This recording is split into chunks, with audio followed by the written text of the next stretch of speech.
Hello friends, welcome back to Water Moon Cards. This is Luna, and today I have a correspondences video for you. I hadn't noticed this particular parallel in such a sort of clear and direct way before. This is not necessarily going to be any kind of groundbreaking observation. It's probably very similar to other associations or correspondences that you might already use when you're reading tarot. But just the way it's framed in a Buddhist context kind of gives it a little bit of an extra, a little extra twist. So the content of this video is, as you see from the title, the 8 worldly concerns in Buddhism. And just briefly, these are the source of all of our pain and suffering. And they're pairs of mirror images. In other words, they're two sides of the same coin. And each pair has to do with what we want and what we want to hold on to, and what we don't want, and what we either want to prevent or we try to run away from if it happens. So those 4 mirrored pairs are pleasure and pain, fame and insignificance, praise and blame, and gain and loss. I think it will make sense as if I just walk you through some examples. So for our first pairing, we have the cups and we have pleasure and pain. Good examples of these concepts would be in the 6 of Cups. We have someone bestowing a gift, sharing a lovely moment together, offering kindness, offering friendship, right? We want those warm, fuzzy feelings. We want to feel good. And what we don't want is the opposite of that. We don't want emotional pain. And often in thinking about physical pain, what really hurts is that it's happening to us. It's not just, ouch, my body hurts, or, oh, I'm suffering through this, difficult situation. It's, why did it have to happen to me? Why am I getting picked on by the universe? And that adds a layer of suffering onto existing suffering. Buddhists call this suffering upon suffering. So that's one example from the cups. Another could be this pairing. So we want to feel grounded and in control. We want to feel like we understand what's going on with ourselves, with our environment, with the people around us. And generally what we don't want is to feel overwhelmed and confused and in a muddle and that kind of thing. Those sorts of feelings can lead to fear and paranoia.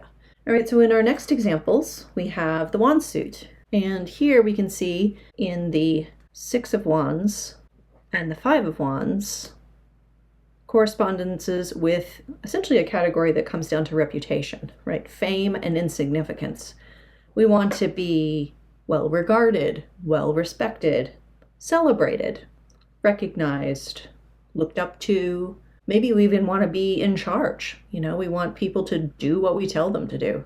We want to be rich and powerful.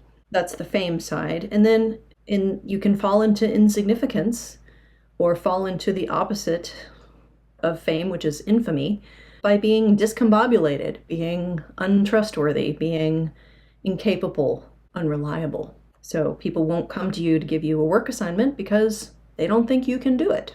That's your reputation. And nobody wants that. In a similar light, we want to be thought of as reliable and steadfast and not defensive or paranoid. We may become more paranoid, that people are going to look at our weakness and then take advantage of us. And that all has to do with, again, people's perception of us, our reputation to them.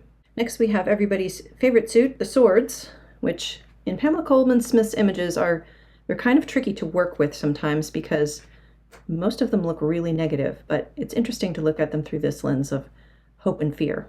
In the realm of words that people say to us or about us, so what we want are kind, soothing words. We want calming words. We want people to speak nicely to us and of us. And what we don't want is really sharp criticism, really direct critique of what we're doing. If somebody's going to point out a flaw, they better do it very, very gently, right? Otherwise, we're going to get defensive and reactive usually.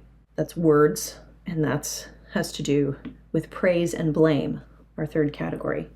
We also want people to outright praise us and tell us how clever and effective and wonderful and creative and smart and talented we are, right? We want our boss in the meeting to say, oh, you did a great job. Your presentation was the best. You know, all of these wonderful qualities. We want them to say that out loud, both to us and to other people.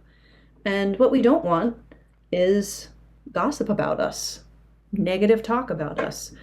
And we also don't want to have that for ourselves. So many of us suffer from self-blame, self-criticism, self-doubt, negative self-talk of all kinds. But as we know, that creates intense anxiety. You know, it's not great for our mental health. Again, praise and blame. Cling on to one and we push the other away.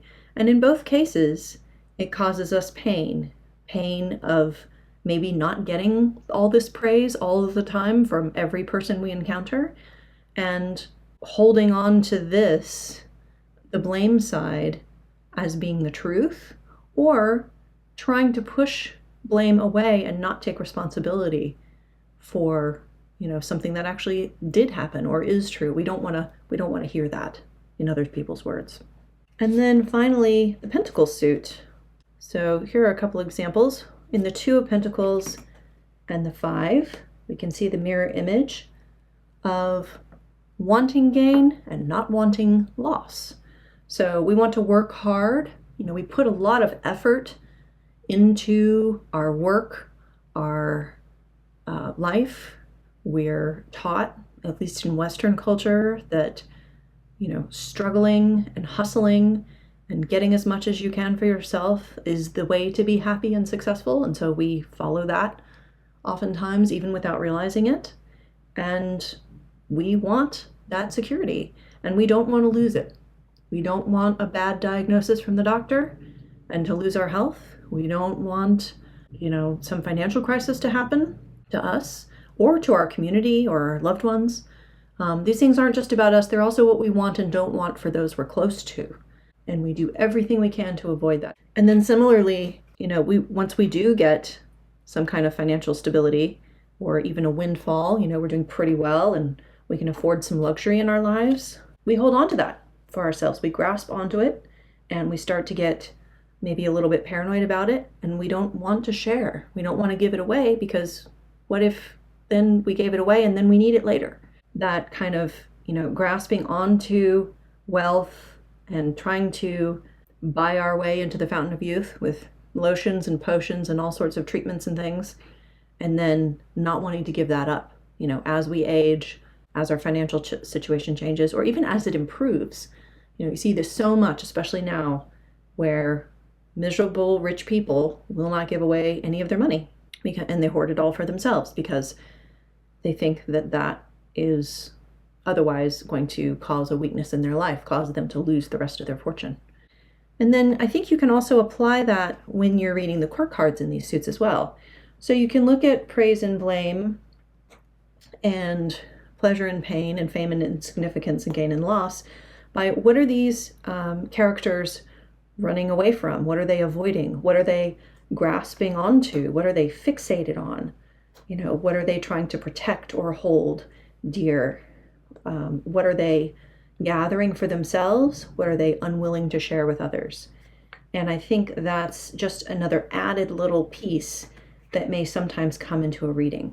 And often, you know, hope and fear or grasping and rejection, it's not even necessarily about the outside world. It's not exactly about how much money you have in your bank account, or, you know, what condition your house is in, or what your boss said in front of the group last week.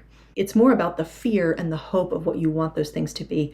And then are those things matching up with reality? Are your hopes and fears matching up with what's happening? That's kind of my observations on this. I'd love to hear yours, especially if you incorporate this into an upcoming reading and you want to leave me a comment about, you know, whether that added another layer to your reading or not. If you have other associations that you use either from your spiritual practice or just from other observations about the world at large, I'd love to hear those as well. So maybe that could be a VR prompt to this one, is different kinds of associations that you use that are not sort of the standard ones. So thanks again for joining me. I appreciate you being here, and I'll catch you next time. Bye-bye.